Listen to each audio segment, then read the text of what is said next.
Hello students, today we are going to start our second semester. In this second semester, for English literature students, the first poem is The Pulley.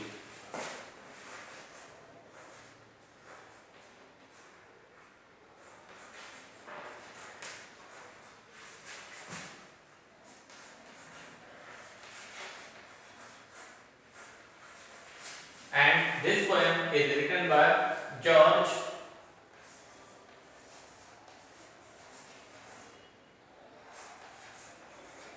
Herbert.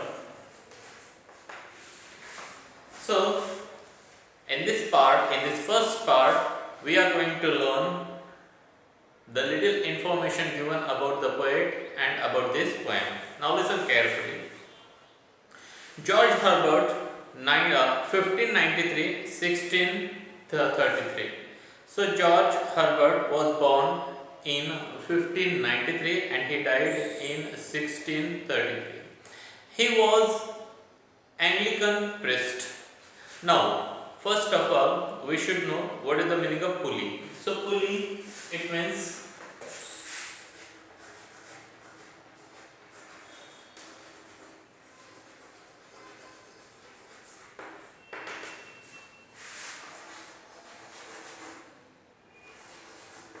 a wheel,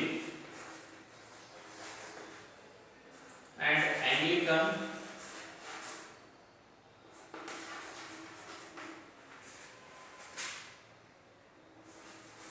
related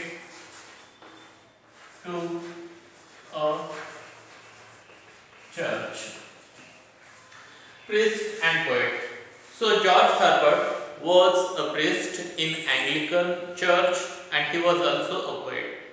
He was devoted Christian and he was Christian from his caste and he was very devoted. He was working from the bottom of his heart for that particular caste.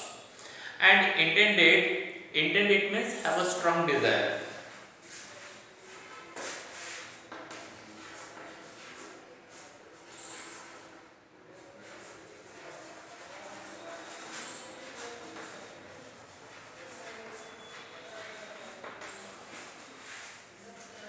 And intended for his poems to have the dedicated purpose, and he had a strong desire that his poems should be dedicated for other peoples, should be written or should be helpful for other peoples and bring his readers close to God. And through his poems he wanted to bring all the peoples close to God. He wanted all the people should have faith in God. Herbert suffered from poor health all his life. Suffer it means have experienced something bad. So from many years Herbert was having some physical problem and he was suffering by that physical problem and passed away at the age of 39, and therefore he was died at the age of 39 because of his some physical problem, physical illness.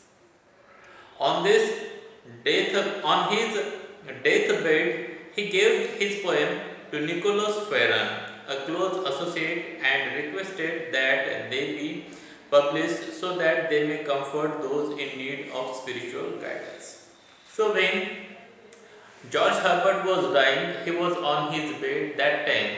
There was a very close friend, and the name of that close friend is Nicholas Ferran, which was very close friend of George Herbert.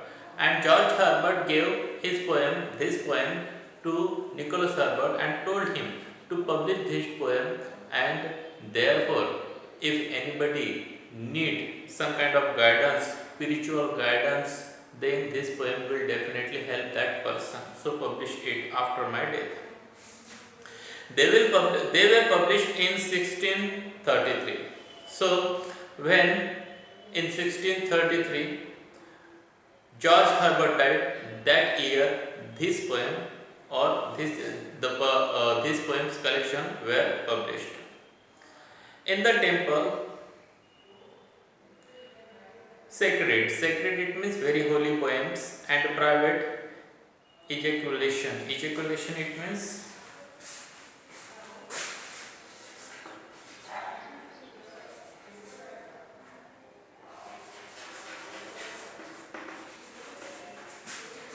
to eject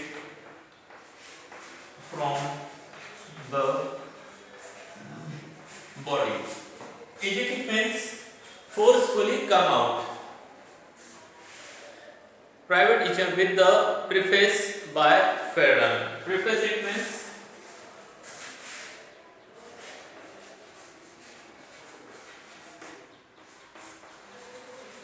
starting, introduction.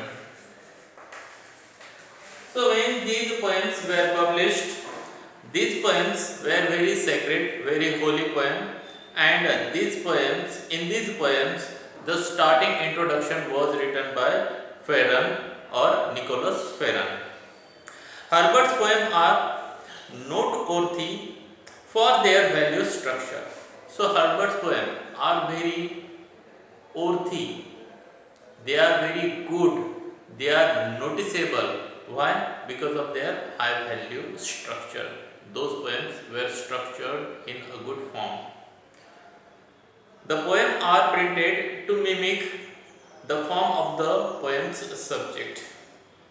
So these poems are printed in the way that they should imitate, show that what is the poem about, what is the main subject of this poem.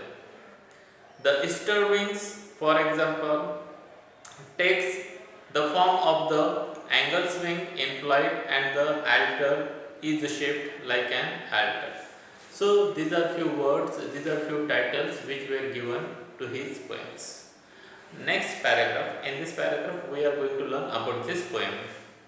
This poem narrates how Herbert conceptualized. Conceptualize means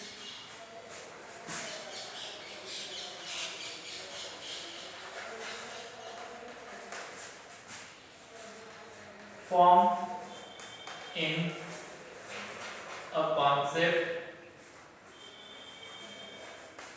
or idea.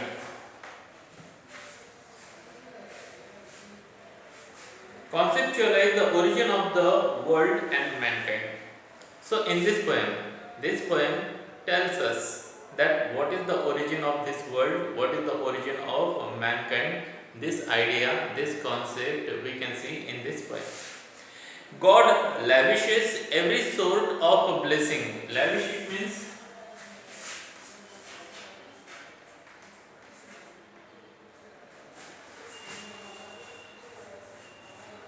generous or magnificent or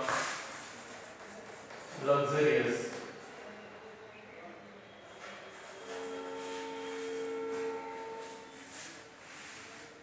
Blessing on his prize, creation, riches, beauty, wisdom, and so on, but holds back the blessing of rest. So, here we are getting information that God has given everything, generousness, magnificentness, beauty, given everything to everyone, and therefore, if he has given blessing to everything, he had the power to stop his blessings also. This is done in the hope that when human beings are weary of the material world, they will seek comfort in the divine. So, this poem is written why, if any person is very weary, become very bored, tired by the material world, material things, and he needs some kind of comfort, inner comfort, heart's comfort, spiritual comfort. So for this kind of person, this poem is written. So in this way, this part ends here and we are going to stop here. Have a good day to all. Thank you very much.